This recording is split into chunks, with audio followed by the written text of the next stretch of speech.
ललित नारायण मिथिला विश्वविद्यालय बचाओ कुलपति कुल सचिव हटाओ अभियान की शुरुआत 1 दिसंबर को एक सभा से शुरुआत की जाएगी। उक्त बातें आज एआईएसएफ जिला कार्यालय में विभिन्न छात्र संगठनों के द्वारा आयोजित पत्रकार सम्मेलन में छात्र नेताओं ने कही। संवाददाता सम्मेलन में आयशा के पूर्व राज्य सह सचिव संदीप कुमार चौधरी, छात्र जाप के प्रदेश प्रवक्ता दीपक झा, आयशा के राज्य सह सचिव सह जिला अध्यक्ष प्रिंस राज, एआईएसएफ के जिला अध्यक्ष शशि रंजन सिंह, जिला सचिव शरद कुमार सिंह, आयशा राज्य सह सचिव राजू कर्ण शामिल थे। संवाददाता सम्मेलन को संबोधित करते हुए छात्र नेताओं ने कहा कि आज बिहार की उच्च शिक्षा बर्बादी की ओर है। बिहार के विश्वविद्यालय में भ्रष्टाचार चरम पर है।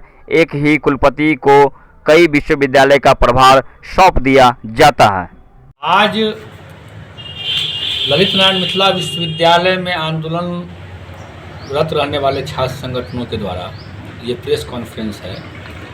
आप जान रहे हैं कि लगातार मिथिला विश्वविद्यालय के कुलपति और कुल सचिव बिहार के चर्चा में है। उच्च शिक्षा को पूरी तरह से चौपट करने का खेल बिहार में चल रहा है, जिसको सीधे तौर पर राज्य भवन का और सरकार का संरक्षण प्राप्त है। और उसी के तहत हमारे जो वाइस चांसलर एसपी सिंह हैं और कुल सचिव मुश्ताक अहमद हैं, वो मिथिला विश्वविद्यालय सहित अन्य विश्वविद्यालयों को लूट का केंद्र बनाए हुए हैं। अभी मिथिला विश्वविद्यालय के जो कुलपति हैं, उन्होंने मिथिला विश्वविद्यालय के भीतर जो घोटाले किए सो किए ही दूसरे विश्वविद्यालयों में जा कर के भी किताब के नाम पर, टेंडर के नाम पर, एप्लीकेशन के नाम पर घोटाला करके बिहार को बदनाम करने का काम किया है। आज मिथिला विश्वविद्यालय के विभिन्न छात्र संगठनों का संयुक्त प्रेस वार्ता है। 22 तारीख को अरबी फारसी विश्वविद्यालय के प्रोफेसर कुदूस, जो वहाँ के कुलपति हैं, उन्होंने मुख्यमंत्री और राजभवन चिट्ठी लिख के मिथिला विश्वविद्यालय के जो वर्तमान वाइस चांसलर है एसपी सिंह, इनके भ्रष्टाचारियों का खुलासा किया। पर आज 22 तारीख के बाद 28 तारीख है, अभी तक जांच कमेटी नहीं बैठी है। इस मामला को लेकर के राजभवन और सरकार गंभीर नहीं है। इतना बड़ा उच्च शिक्षा में भ्रष्टाचार के मामला को लेकर के पिछले दिनों आपने देखा, जो मगध विश्वविद्यालय के कुलपति के ऊपर विजिलेंस का जब छापा पड़ा तो करोड़ों कैश और कई जमीन के कागजात, आभूषण वहां से प्राप्त हुआ।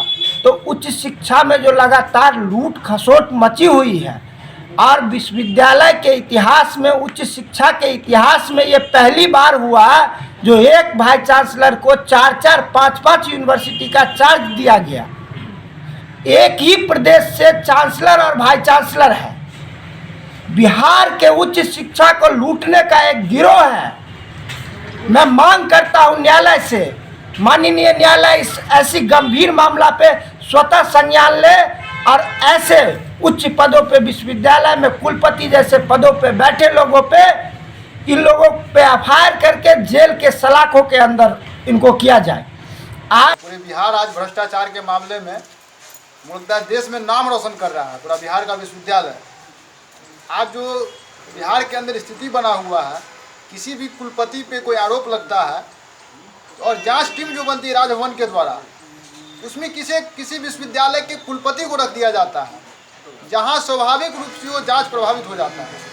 कोई एक कुलपति दूसरे विश्वविद्यालय के कुलपति के खिलाफ कोई जांच नहीं कर पाएंगे, और जांच रिपोर्ट सही भी होगा, उस रिपोर्ट को वो दोहरा देंगे कि नहीं, कुलपति पर कोई भ्रष्टाचार का आरोप नहीं है।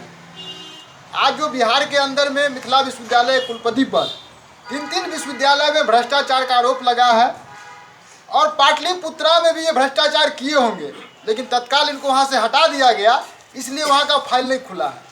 ये जो इतना बड़ा आरोप लग रहा है, और इतने गंभीर आरोपों में 1 सप्ताह बीत जाने के बाद भी राजभवन सीरियस नहीं है और बिहार की सरकार सीरियस नहीं है, तो साफ साफ लग रहा है कि बिहार के छात्रों को, बिहार के शिक्षकों को, बिहार के कर्मचारियों को ऐसे में ढकेल दिया जाए जहाँ की उनके डिग्री पर सवाल खड़ा हो जाएगा।